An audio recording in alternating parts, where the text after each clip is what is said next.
This is a story about one man's dream, reborn. A dream first born in Asheville 75 years ago, just as the Depression was getting underway.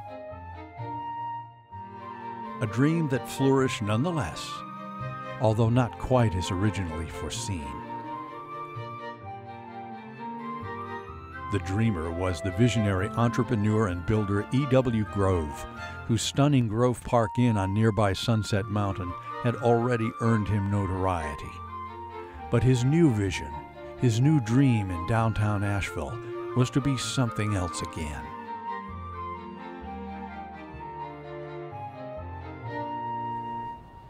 In 1926, when E.W. Grove first envisioned this project, he wanted to make this building the most elegant and wonderful thing in the city of Asheville.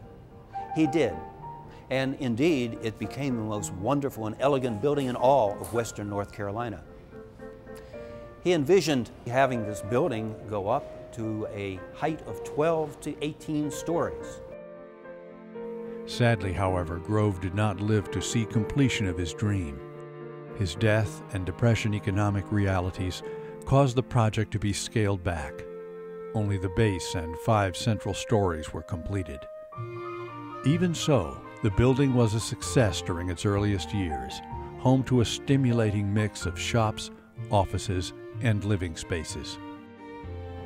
During that period of time, in the 30s, we had approximately a 72% occupancy rating. And this continued right up until World War II, when in April of 1942, this building was appropriated by the United States government in the war effort. It was purchased for $230,000 and served as a depository for weather records from that time in 1942 right up until 1995 when they moved to a new building here in Asheville. Even before the government finally moved out, Asheville folks had been thinking about ways to resurrect the builder's dream. Grove's vision of a public market had worked once. Why not again?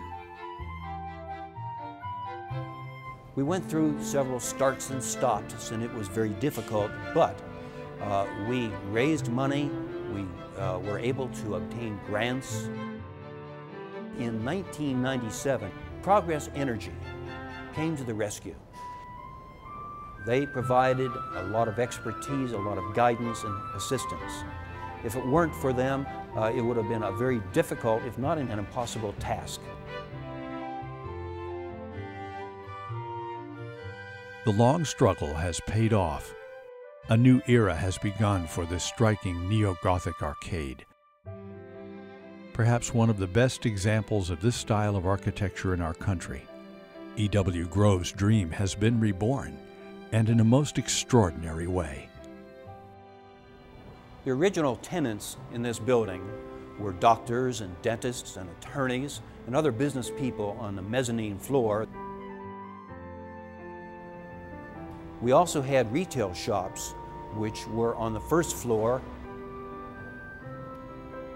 We have returned a lot of this to its original purpose. Even today we have merchants downstairs who carry on the same sorts of businesses that occurred in 1928 and 1929 when this building first opened. If tenants from 1930 could walk these hallways now, they certainly would feel right at home, and maybe even as pleased with their surroundings as today's tenants. I love it. I remember coming up here when I was just a little girl, and I thought this was the most beautiful building. There is absolutely zero way that I can compete with a commercial store. This is a specialty market. It's location where you're exposed to all the different people so that you can market your things. The locals, they have a beautiful place to bring a guest to kind of show off Asheville. This is a show place. This is a gorgeous building. Mr. Grove originally expected to have a lot of apartments upstairs. So we have created about 45 very nice apartments that look out onto the mountains. The biggest apartment is over 4,000 square feet. The building features north and south arcades, each with a 3-story atrium with huge skylights that flood the space with natural light.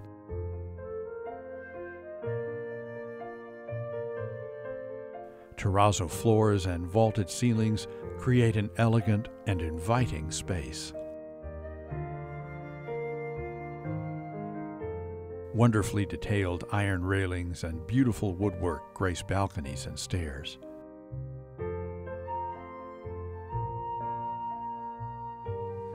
The skylights are a wonderful feature of this building, and the spiral staircases throughout the building lead right into the wall.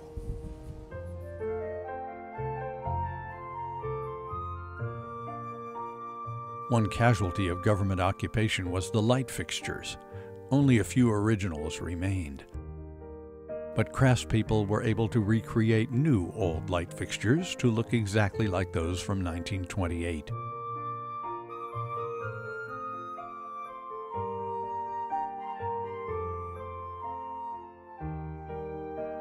The walls are adorned with decorative carvings and coats of arms.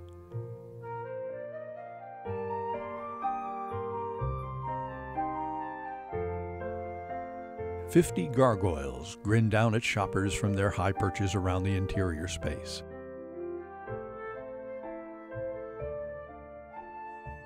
"88 distinctively non-gargoyle faces ring the outside of the building. Some are believed to be images of actual people. The one with a pig nose is rumored to be the likeness of a local resident who gave Grove worthless checks. At the entrance to the North Arcade, 2 magnificent griffins stand guard, mythological protectors of treasure. Along the north wall are plaques honoring the people who worked on the building, complete with the tools of the trade: surveyor, architect, painter, carpenter, excavator, and stonemason. While the downtown spaces of many communities in our state struggle to compete with modern shopping malls, Asheville is in the enviable position of having one of the nation's earliest indoor shopping spaces at the center of attention in the heart of downtown. This extraordinary structure is a tribute to both the vision of E.W. Grove and to the modern visionaries who have restored it for the enjoyment of today's and future generations. Welcome back, Grove Arcade.